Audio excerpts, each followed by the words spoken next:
하나님께서 오늘 주시는 말씀은 사도행전 28장 1절에서 15절까지입니다. 우리가 구조된 후에 안즉 그 섬은 멜리데라 하더라.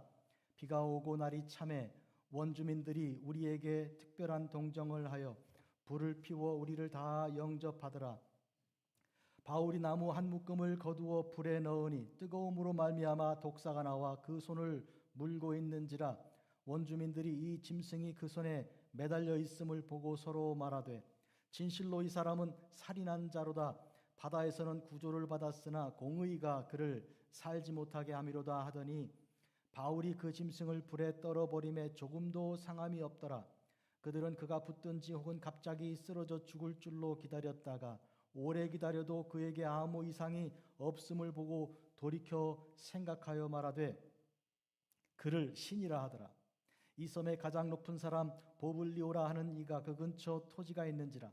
그가 우리를 영접하여 사흘이나 친절히 머물게 하더니 보블리오의 부친이 열병과 이질에 걸려 누워 있거늘 바울이 들어가서 기도하고 그에게 안수하여 낫게 하매 이러므로 섬 가운데 다른 병든 사람들이 와서 고침을 받고 후한 예로 우리를 대접하고 떠날 때 우리를 쓸 것을 배에 실었더라.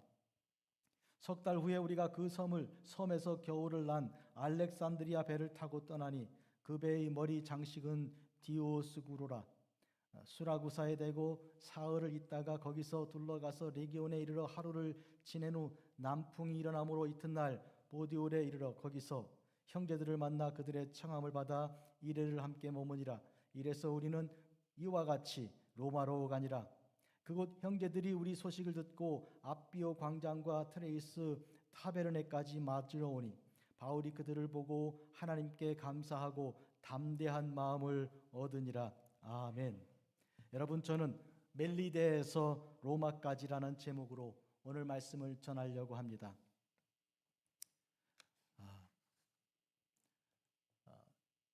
지난 주간에 어떤 신문의 기사를 보니까 사람들이 살아가는 가운데 제일 큰 문제 하나가 뭔가 하면 근거 없는 낙관주의라는 거예요. 이게 근거 없는 낙관주의가 뭐냐면 나는 괜찮을 거야 그런 생각이죠. 남들이 교통사고를 당했다 해도요, 아마 나는 괜찮을 거야. 누가 사기를 당했다고 해도 누가 큰 낙심물에서 절망 가운데 있다고 해도 나는 괜찮을 거야. 뭐 이런 생각이 큰 문제입니다. 그래서 사람들이 진짜로 사기를 당하는 거고요. 그래서 교통사고를 당하는 거예요. 눈 깜짝할 사이에 오는 그런 것을 막을 길이 없는 거예요. 이 근거 없는 낙관주의가 그런 건데요. 물론 근거 없는 비관주의도 참 문제입니다. 나는 안 될 거야. 나는 이러다가 큰일 날 거야. 뭐 이런 생각만 하는 것도 문제가 있지만요. 오늘 우리는 이 성경 말씀을 통해서 바울이 어떻게 하여서 여태까지 이런 위험과 위기 속에서 계속하여 생명을 유지할 수 있었는가, 도대체 어떤 일이 그에게 발생하고 있는가를 한번 생각해 보려고 합니다. 이것은 꼭 우리 자신도 그렇게 생각하는 것이죠. 여러분, 죽음에 대해서 어떻게 생각하십니까? 남들 얘기입니까? 죽는 게? 저는 꼭 10살 때 죽음을 처음 보았습니다. 저희 같이 살던 외삼촌께서 돌아가시는데 거의 한 달 가까이 앓는데요. 톱을 가지고 거친 톱으로 나무를 써는 그런 소리를 계속 몸 어디선가서 내는데 그게 한 달 가더라고요. 그래서 저는 생각했습니다. 죽는 게 저렇게 어려운 거라면 나는 죽지 말아야지. 그랬습니다. 그런데 저는 이후에 여러분들의 죽음을 보았습니다. 물론 가까이는 저희 어머니 돌아가셨고 그리고 저희 아버님, 저희 장모님 죽음의 현장 가까이서 있었지만 목회자이다 보니까요. 여러분들의 죽음의 임종을 많이 보았습니다. 그 순간에 천국으로 인도하는 주께서 부르시는 그 순간을 많이 보았습니다. 그러면서도 우리는 나는 아직 멀었다거나 말이죠. 나는 이런 죽음에 대하여 강 건너 같은 저는 불구경하는 것 같은 그런 생각이 들지 않아요? 어떻게 생각하십니까?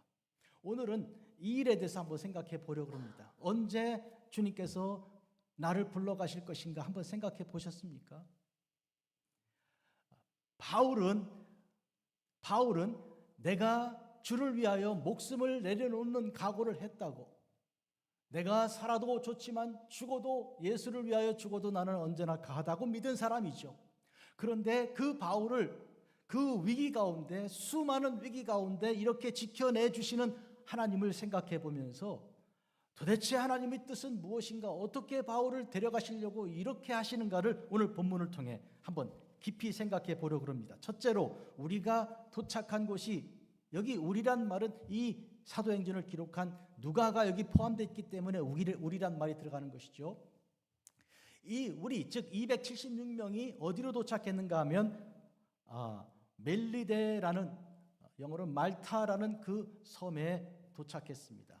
물론 그 와중에도 말이죠, 사공들이 도망을 치려고 이렇게 거룻배, 즉 말하자면 구명선을 빼놓고 자기들이 타고 도망치려고 했던 일도 있었습니다. 만약에 그때 그렇게 사공이 도망쳤더라면 배는 그냥 깨져버리고 다 죽었을 것입니다. 사공 몇 사람만 살고요.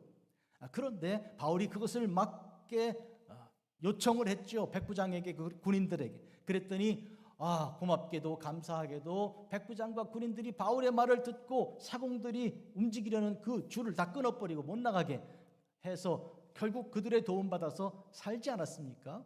이런 일도 다 아슬아슬한 일이었습니다. 풍랑을 만나 다 14일 동안 해도 달도 보지 못하고 별도 못 보는 가운데 배고파 굶어 죽게 생긴 그들 가운데서도 하나님께서는 살려내실 것과 마찬가지로 섬에 가까이 가는 동안에도 위기가 있었고, 섬에 도착한 다음에 어떤 일이 있었습니까? 원주민들이 말이죠, 지금 그 섬의 크기는 제주도의 한 7분의 1쯤 정도 되는 굉장히 큰 섬입니다. 현재 그 섬에는, 말타라는 섬에는 인구가 한 40만이 살고 있으니까 꽤 큰 섬이죠. 그런데 원주민들이 살고 있었습니다. 여러분, 원주민들이란 특히 그 당시에, 이렇게 왕래가 별로 없던 당시에 원주민들은 배타적입니다. 그래서 누군가 이 다른 지역에서 못 보던 사람들이 온다 그러면 경계하고요, 저들의 그 삶을 지키기 위해서 여러 방법을 동원하는데 물론 무력도 씁니다. 그런데 놀랍게도 이 원주민들이 이 276명이 물에 젖어서 지쳐서 아주 그런 몰골로 들어오는 걸 보고 환영해 준 거예요. 그리고 날씨가 굉장히 춥지 않아요. 지금 겨울입니다. 한겨울이고 또 비가 막 내리고 있는 그런 상황이니까, 그런 상황에서 이들이 불을 막 피우다가 빨리 오라고 이렇게 모닥불로 인도하고요, 따뜻하게 방을 데펴서 사람들이 옷도 갈아입게 하고, 그리고 잠을 잘 수 있도록 해주고 이렇게 지켜 주었습니다.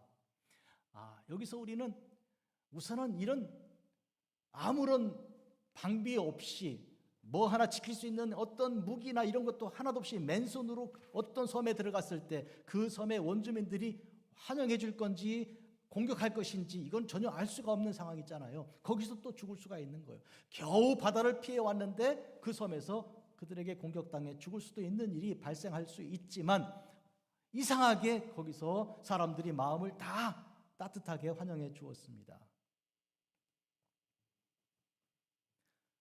바울은요, 그들이 피워놓은 그 불에 이 나무 가지들을 묶은 것을 들어다가 더 넣어서 더 뜨겁게 하려고 했는데, 그런데 그 나무 더미 사이에서 뭐가 쭉 빠져나오는 거예요. 뭐가 나왔다 그랬어요? 뱀이요, 독사입니다. 그 독사가 쭉 빠져나와서 자기도 모르는 사이에 보니까 바울을 물고 있는 거예요. 이것은 누가 아는가 하면 원주민들이 정확하게 압니다. 저 뱀은 어떤 종류의 뱀인지. 저거는 물렸다 하면 즉사하는 뱀이죠. 그래서 원주민들이 놀라서 저 사람 이제는 틀림없이 죽었다 그랬습니다. 왜냐하면 그 뱀에 물려서는 살 사람이 없으니까. 저 사람들이 특히 저 사람은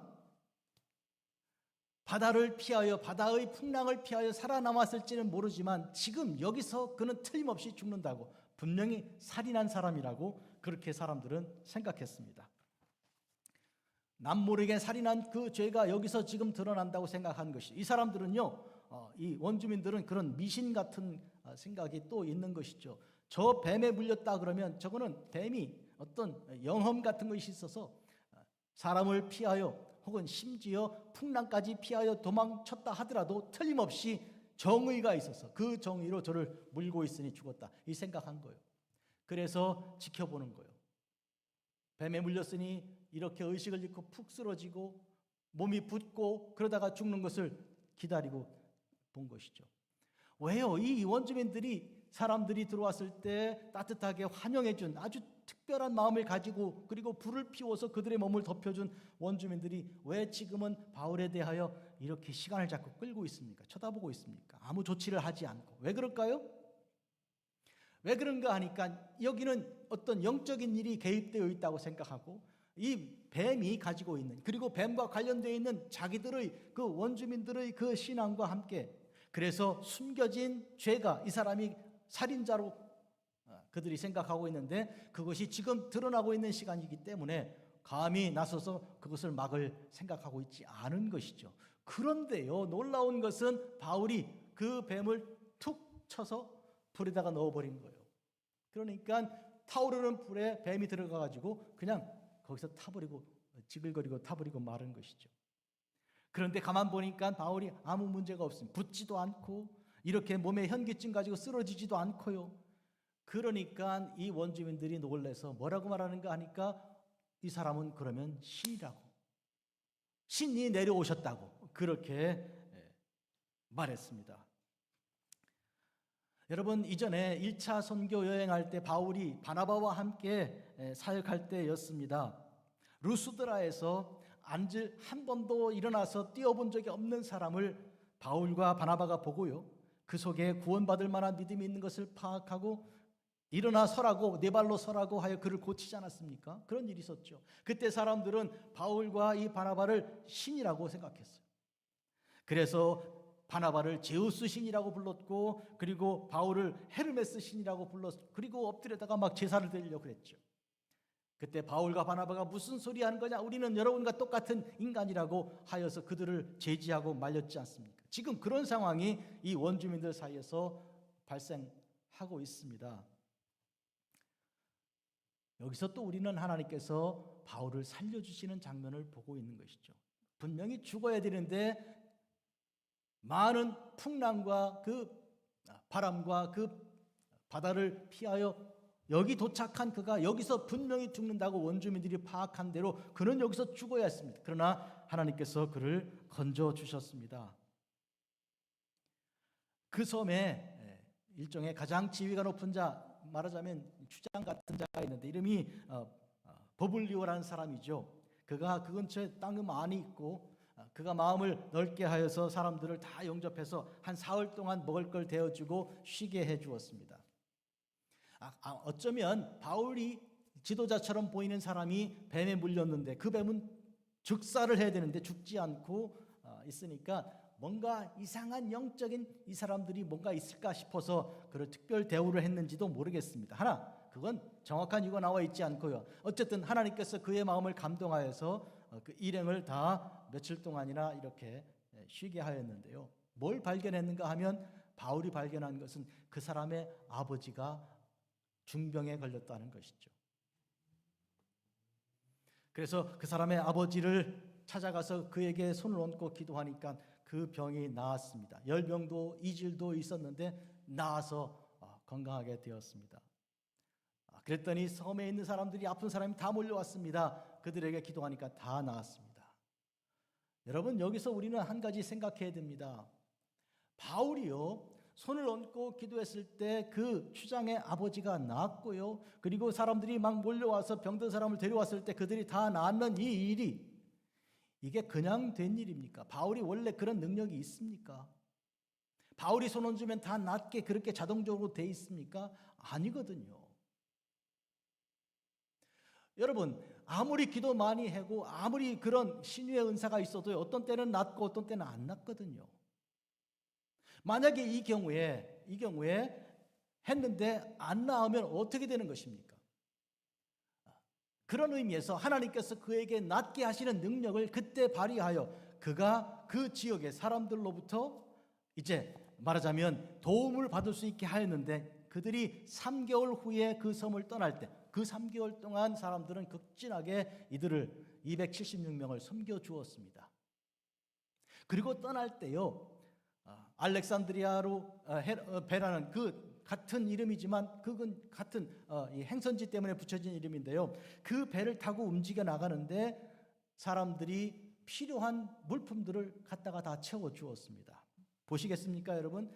이 276명이 이 섬 말타에 들어갈 때, 멜리데에 들어갈 때 어떤 상황이었습니까? 기진맥진하였고 어린아이가 쳐도 탁 쓰러질 수밖에 없는 약한 존재들이었습니다. 그렇잖아요? 원주민들이 잔뜩 긴장하고 무장하고 있다가 치면 그냥 죽는 거죠.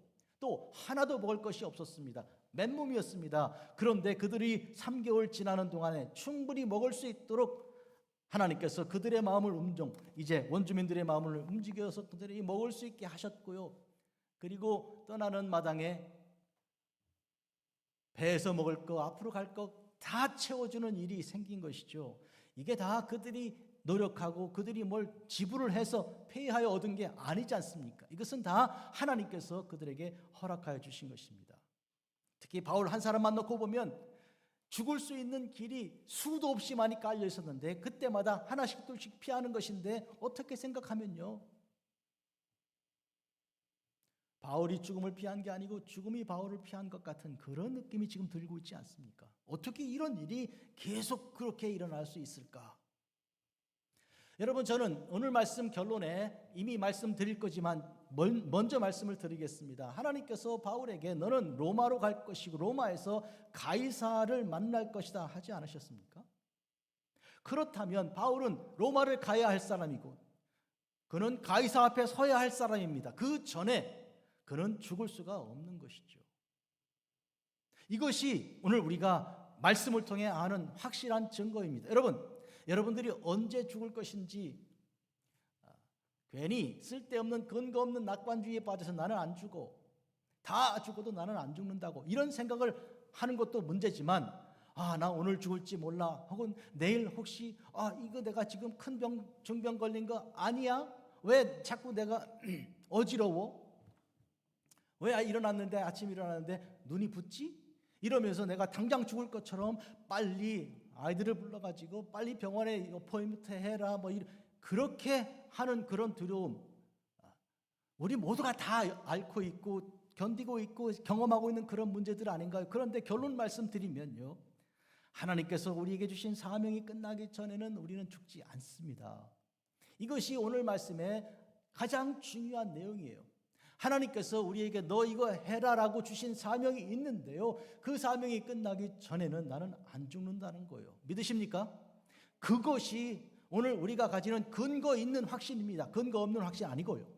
그 근거 있는 확신이어야, 그래야 여러분들은 살아가는 삶을 가지고 실수하지 않고 죄짓지 않고 그리고 이 낭패를 보지 않는 거예요. 이미 말씀드린 것처럼 어저께 그저께 제가 읽은 신문에 나온 그 기사 내용이 근거 없는 확신 가진 사람들이 사기를 당하고요, 남들은 다 사기당해도 근거 없는 확신을 가진 사람들이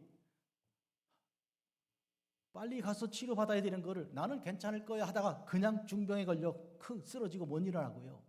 그러나 오늘 우리는 근거가 있는 것이 뭔가 하면, 하나님이 주신 사명을 가진 사람은 사명이 끝나기 전까지는 하나님께서 내 생명 보장해 주신다. 이게 근거입니다. 믿으십니까?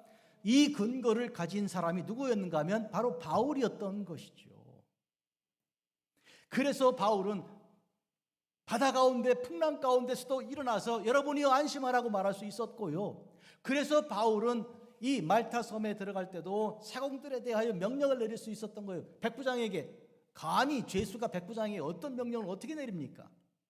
그러나 저 사람들을 잡으라고 이렇게 명령을 내릴 수 있었던 것이고, 그리고 섬에 들어가서도 뱀이 그를 물고 있을 때 이 오늘 바울의 표정을 보십시오. 전혀 아무 문제 없이 그냥 툭 하고 불에 던져 놓잖아요. 웬만한 사람 같으면 어떻게 해요? 엄마야 그러고 이렇게 기절초풍부터 하지 않겠어요? 뱀에 물려서, 독사에 물렸으니까. 그리고 누구 눈치 봅니까? 이 뱀을 잘 알고 있는 원주민들 눈치를 볼 거 아니에요. 저 사람들이 사색이 되어 있는 거 아니에요. 예? 원주민들이 우리를 친절하게 도와주고 이것 하던 사람이 딱 물러서 가지고 그러고 있는 그걸 보면 나 이제 죽었네. 여러 이유가 있는. 그러나 바울은 담대하고 당당하게 뱀을 불에 툭 던져버리고 아무 툭툭 털고 일어난 까닭이 뭐예요? 근거 있는 확신이 있어서 그런 거예요. 하나님은 나를 여기서 죽이지 않는다고. 나 지금 로마로 가는 사람이지 여기 있을 사람이 아니거든. 여기서 끝낼 사람이 아니잖아요. 믿습니까? 그래서 그런 거예요. 그래서 오늘 우리는 그런 의미에서 나는 뭐 괜찮을 거야 이런 거 말고, 하나님께서 내게 주신 사명 끝나기 전에는 나는 하나님께서 내 생명을 보장하신다는 근거 있는 확신을 가진 사람이어야, 오늘 이 불확실한 세상에 모든 게 다 이렇게 확증이 되어 있지 않은 이 세상 가운데, 어둠 가운데 우리는 뚫고 나갈 수 있는 힘이 있는 것이죠. 믿으시면 아멘. 아멘. 그렇습니다. 그런데 이 배가 나가는데, 알렉산드리아 배가 나가는데요. 머리에 뭐 장식을, 배 머리 있잖아요. 이 장식을 달았어요. 여러분, 배 머리에 장식 달았다 그러면 우리는 딱 떠오르는 게 뭔가요? 이순신 장군의 거북선 생각나잖아요. 그러니까 배 머리에 뭘 달은 거예요? 거북이 머리를 단 거예요. 거북이 머리를.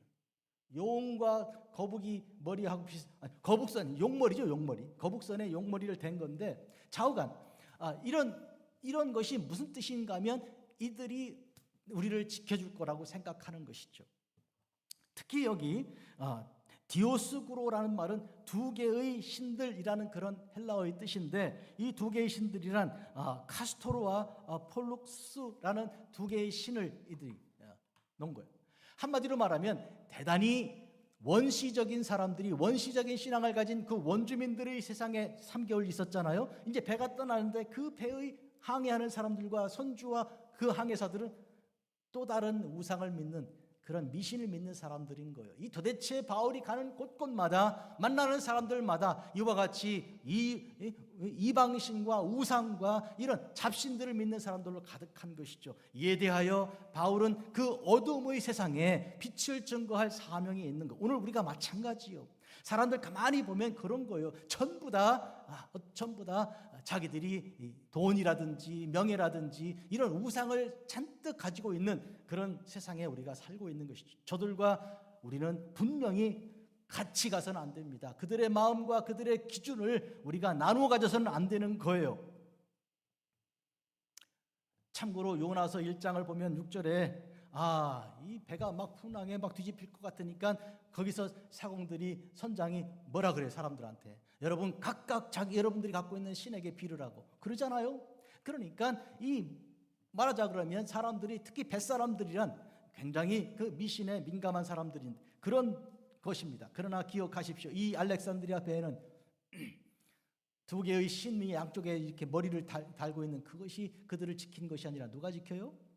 하나님께서 지킵니다. 어째서요? 근거 있는 확신 얘기합시다. 근거 있는.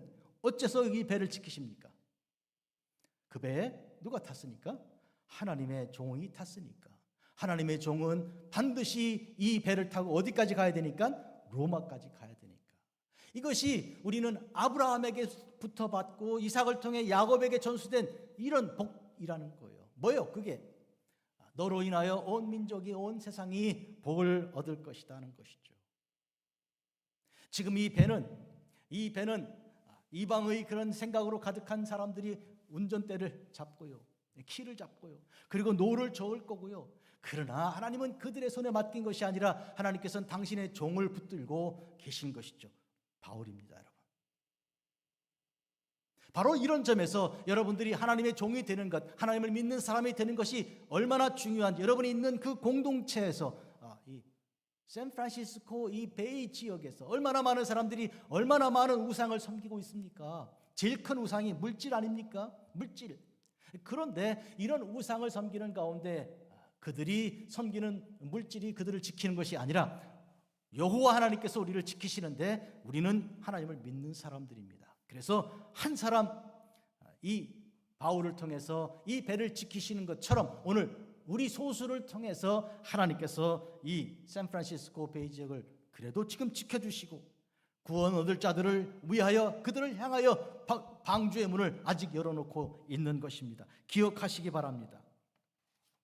이들이 가는 동안에 이제 남풍이 계속 부니까 남쪽에서 바람 불러오니까요.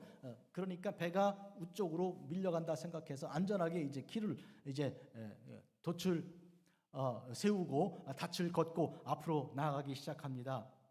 이들이 레기온에 도착했는데 이 레기온은 시라쿠스는 이 시칠리 섬을 지나는 거예요. 시칠리 섬은요 말타 섬보다 위에 있고요. 여러분 이탈리아 지도를 보면 여기 있습니다. 우리 주보에 이탈리아 지도를 보면 끄트머리가 장화처럼 돼 있잖아요. 이탈리아 장화 앞에 이런 축구공 같이 생기진 않았지만 뭔가 이렇게 덩어리가 하나 크게 보이죠. 그게 시칠리 섬인데 이 시칠리 섬은 영어로 SILI와 이렇게 써 있는데 이것은 이 지중해에서 제일 큰 섬이죠.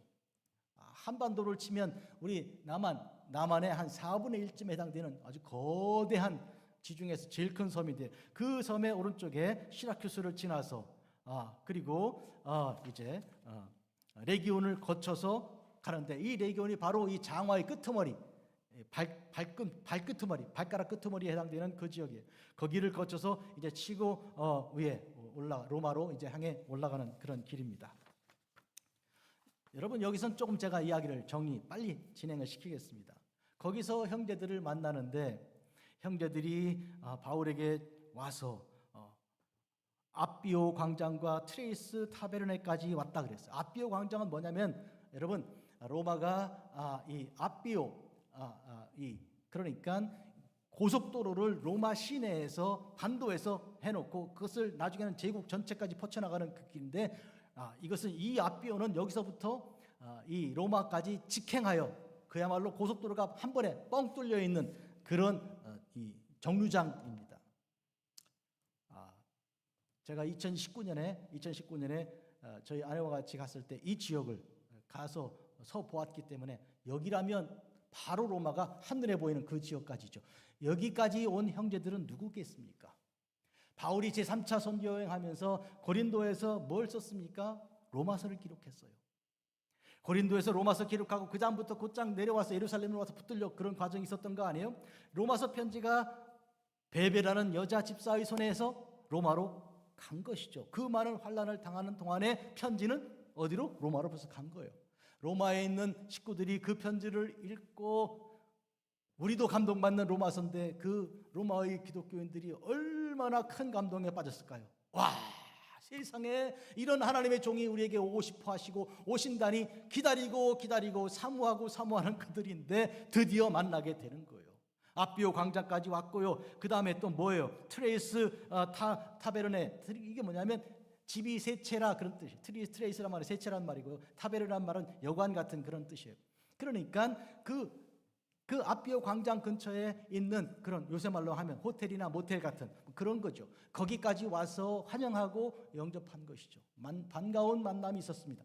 성도 여러분, 저는 오늘 여기서 뭘 말씀드리려고 하는가 하니까 하나님의 돌보심과 하나님의 보호하심은 직접적으로 예수님께서 바울의 곁에 서서 바울아 염려하지 마라, 두려워하지 마라, 담대하라, 네가 예루살렘에서 나를 증언한 것처럼 로마에서도 증언할 거야, 이렇게 말씀하실 수도 있지만 때때로 믿는 하나님의 종들을 통해 간접적으로 하나님의 도우심을 그렇게 보여주실 수 있다는 것이죠. 얼굴도 모르고 성도 모르는 사람들이죠. 왜냐하면 바울은 로마에 가본 적이 없기 때문에 그 편지를 읽는 사람들이 그러니까 바울이 어떤 분인지에 대해서 이 말씀만 통해서만 알지. 그런데 바울은 그들을 전혀 모르지 않아요. 그런 초면의 사람들이 지금 이와 같은 아름다운 만남을 통해 이 교제를 통해 무엇이 드러나고 있습니까? 하나님의 돌보심이 드러나고 있는 것이죠. 하나님이 나를 지키시는구나, 하나님이 나를 사랑하시는구나. 성도 여러분, 그런 의미에서 우리가 말씀을 통해 직접 하나님의 음성을 듣고 감동을 느끼는 그 직접적인 돌보심과 동시에 우리 믿는 사람들이 몇 년 동안 사귄 것도 없고요, 옛날 친구도 아닌데 어쩌면 저렇게 마음을 다하여 정성을 다해서 참사랑을 보여주는가. 이게 하나님의 감동하심, 하나님의 그 놀라운 은혜가 간접적으로 그 형제들을 통해서 오게 되는 것입니다. 오늘 그것을 우리 바울이 지금 보고 있는 것입니다. 그리하여 바울은 오늘 본문 보니까 마음이 담대함을 얻었다 그랬어요. 이 말에 굉장히 중요한 힌트가 있어요. 뭔가요? 바울도 사실은 두려워 떨었던 것이죠.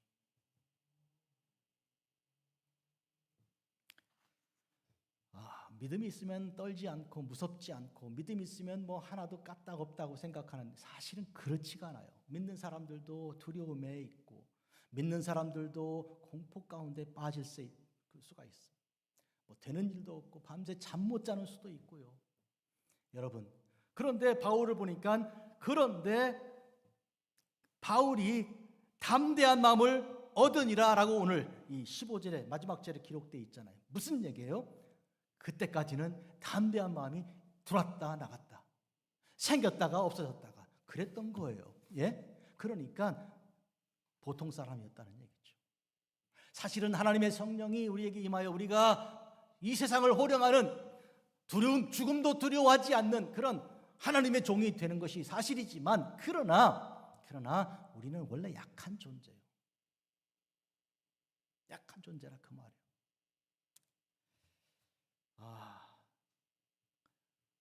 저는 저희 아버님 이렇게 생각하면서 그 인생의 마지막 부분, 눈에서 맑은 눈물을 떨어뜨리며 이렇게 우시는 장면을 수도 없이 봤습니다.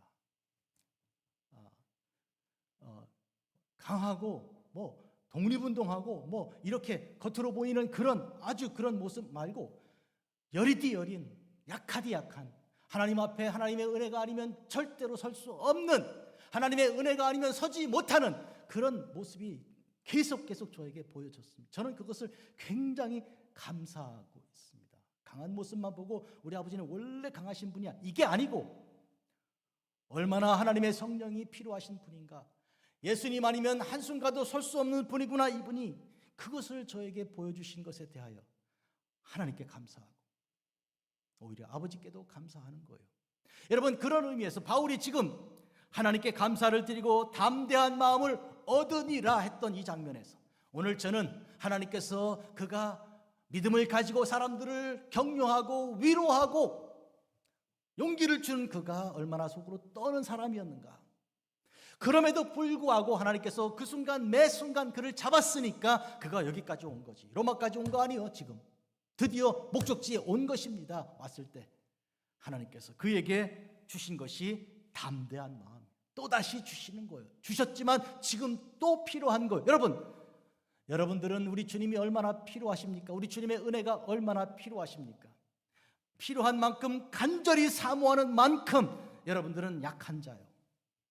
하나님의 은혜 없으면 살 수가 없는 자다 그 말이요. 여러분, 사실은 설교 마무리에 제가 이 준비를 한 것인데 지금 얘기하죠. 지난 주일 저녁에 밀피타시에 있는 어떤 교회 집회에 갔습니다. 저희 학교 후배가 이 목회자이고 그래서 이제 초청해줬고 또 순서를 맡아 갔는데, 8명의 목회자들이 나와서 찬양을 하는 찬양을 제가 얼마나 감동받았는지, 이 도대체 무슨 찬양이 저런 찬양이 다 있냐고 그랬어요. 어둠 속 헤매이던 내 영혼 갈 길 몰라 방황할 때 주의 십자가 영광의 그 빛이 나를 향해 비추어 주셨네. 주홍빛보다 더 붉은 내 죄 그리스도의 피로 씻기어 완전한 사랑 주님의 은혜로 새 생명 주게 얻었네.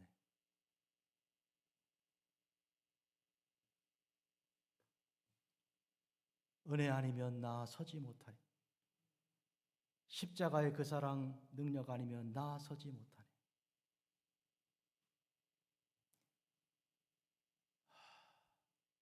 은혜 아니면 나 서지 못하네. 거기는 아직 정말 이제 30 초반에 40 초반에 젊은 목회자 8명이 서가지고 은혜 아니면 나 서지 못한다고 고백하는데요. 여러분, 사도 바울도 그랬던 사람입니다. 하나님의 은혜가 아니면 나는 결코 설 수 없다고, 항상 하나님의 은혜가 필요한 사람이라고 그렇게 항상 마음에 갈급함을 가지고 은혜를 구한 사람이고 하나님의 성령으로 그 은혜를 받은 사람입니다. 그래서 그는 이렇게 기록하고 있습니다. 그러나 나의 나 된 것은 하나님의 은혜로 된 것이니 내게 주신 그의 은혜가 헛되지 아니하여 내가 모든 사도보다 더 많이 수고하였으나 내가 한 것이 아니요 오직 나와 함께 하신 하나님의 은혜로라. 하나님의 은혜로라. 내가 지금 현재 된 것은, 내가 지금 현재 나의 모습으로 있는 것은 이거는 하나님의 은혜지. 은혜 빼놓으면 나는 벌써 죽었을 거라고, 벌써 망했을 거라고, 벌써 나는 없어졌을 것이라고. 시편 119편 기자는 이렇게 기록합니다. 내가 하나님 말씀의 아름다움을 하나님께서 내게 가르쳐 주지 않으셨으면 나는 절망 중에 벌써 망하였으리라. 벌써 망하고 말았을 것이다. 하나님의 은혜는 말씀으로 내게 오는 것이고 말씀의 은혜는 이와 같은 것입니다. 여러분, 저는 오늘 이 시간 여러분이 얼마나 갈급하게 내가 오늘 하나님 말씀을 들어야 돼, 오늘 2024년 5월 마지막 주일에 목사님을 통해 주시는 말씀을 내가 붙들어야 살 수 있어, 이렇게 은혜 아니면 서지 못한다는 마음을 가지고 오셨다면 틀림없이 지금 은혜 받고 계실 줄 믿습니다. 그 은혜가 여러분을 세워주실 것입니다. 믿으십니까? 그 은혜가 여러분들을 절망해서 좌절해서 의심해서 지쳐있는 가운데 벌떡 일으켜 세울 것입니다. 그 은혜가요. 그 은혜가요. 저희 아버지는 일반 학교를 다니신 게 아니고 한학을, 서당을 다니신 분이죠. 그래서 이 유교 경전들 이거 아주 많이 꿰고 알고 그런 계신 분인데, 그렇다 그러면 족보에 이 족보 순서를 따라 이름을 짓지 않아요? 그러면 우리 학렬이요, 우리 집안 학렬이 택자가 학렬입니다. 조 무슨 택 이렇게 가야 되는 거예요. 큰 아들은 그렇게 지었는데, 그런데 둘째인 저의 이름을 지을 때 그러면 조 무슨 택으로 가야 되는 거 아니에요? 그런데 조은석 이렇게 했어요. 이 저부터 학렬을, 그러니까 그 이름자를 안 딴 거죠. 저부터. 뭘 붙들려고? 은혜를 붙들려고. 그래서 밑에 아들들을 전부 다 은자로 다 딴 거예요.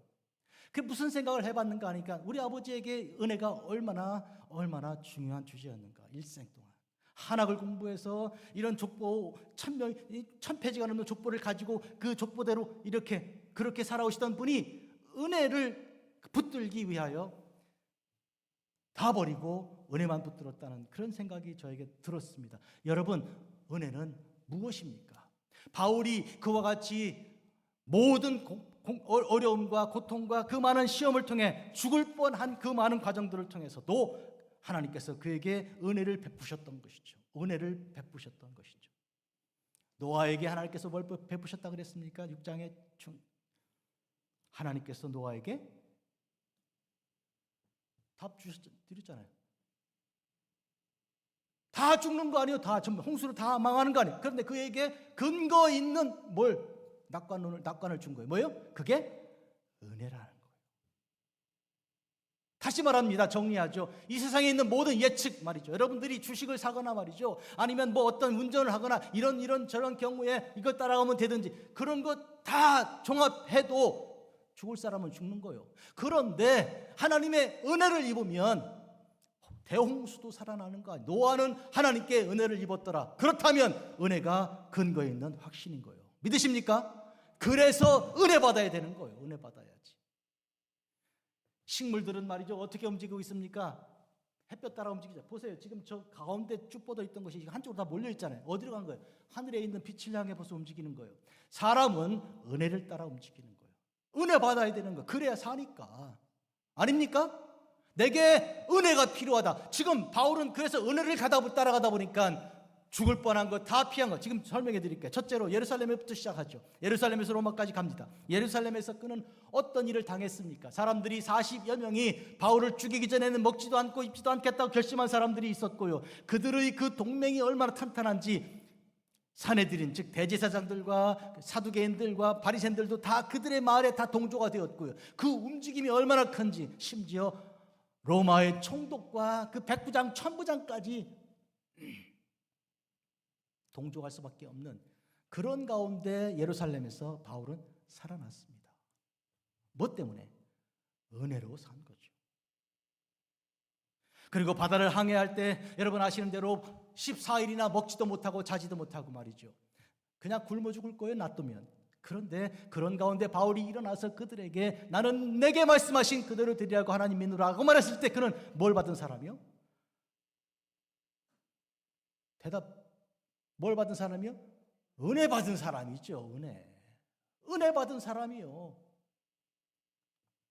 또 멜리데 섬에 도착했을 때 뱀에 물렸으나 하나님의 은혜로 그는 살았습니다. 하나님의 은혜로 산 거죠.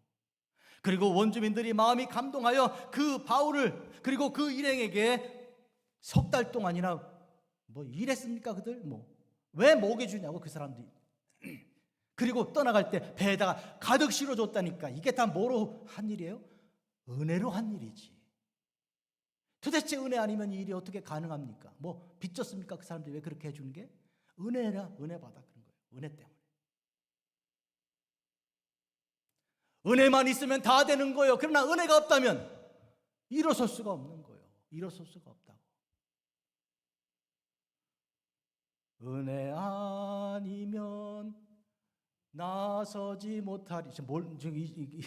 언젠가 우리 성가대가 한번 연주해 주시거나 우리 홍장로님 연주해 주시거나 한번 해주시면 좋겠어요. 멜로디 나와요? 언제?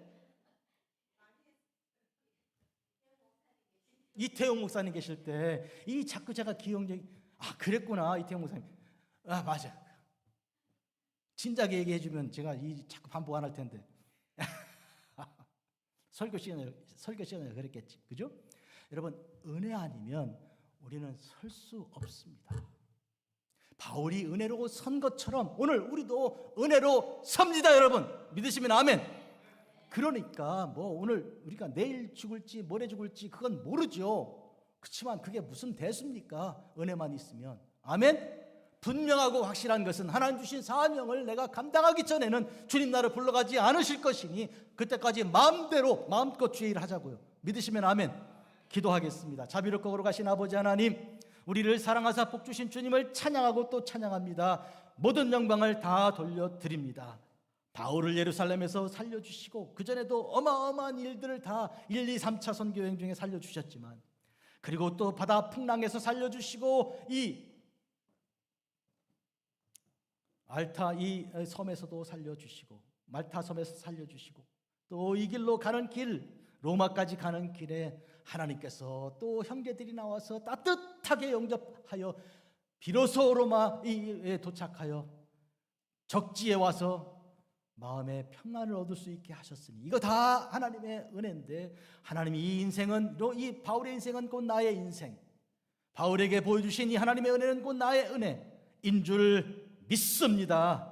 그러므로 오늘 예배하는 하나님의 종들 단 한 사람도 은혜 없이 주저앉아 있지 말게 하시고 은혜로 벌떡 일어나서 주님 가라 하신 그 길로 갈 수 있게 하여 주시옵소서.